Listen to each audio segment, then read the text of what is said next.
உங்களுக்கு உடம்பு சரியில்லைன்னு அவ அவ்வளவு வருத்தப்பட்டா. இவ்வளோ ஏன் கீழுக்கு போனப்போ நீங்க எப்படி இருக்கீங்களோ என்னவோன்னு உங்களை பாத்துக்கிறதுக்காக பதறி அடிச்சுட்டு ஓடி வந்தா. யோசிச்சு பாருங்க, அவன் என் வீட்டு ஆளுங்க மேல காட்டுற அக்கறைய நானும் அவ வீட்டு ஆளுங்க மேல காட்ட வேணாம பட்டேன். விஜய், நீ அவளால தானே ஜெயிலுக்கே போன. சித்தி, நீங்க எல்லாத்தையுமே தப்பான கண்ணோட்டத்துல பாக்குறீங்க. நான் ஒண்ணும் அவளால ஜெயிலுக்கு போகல. அவளுக்கு ஒரு ஆளால பிரச்சனை, அவளுக்கு துணையா நான் கூட நின்னேன். அதுல வந்த பிரச்சனையாலதான் நான் ஜெயிலுக்கே போனேன். காவேரி காரணம் கிடையாது சித்தி. இவ்வளவு பிரச்சனையும் ஒருத்தன் பண்ணால் அங்க தப்பானவன். இப்படி சுத்தி வளைச்சு உன் பொண்டாட்டி எதுக்குமே காரணம் இல்லைன்னு சொல்லிடு.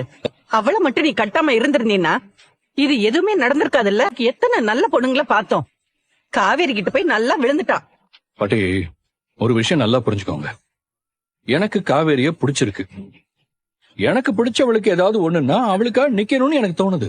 இதை நான் ரொம்ப சந்தோஷமா பண்றேன் பாட்டி. அவ பிரச்சனையை சரி பண்றதுல எனக்கு ஒரு திருப்தி கிடைக்குது.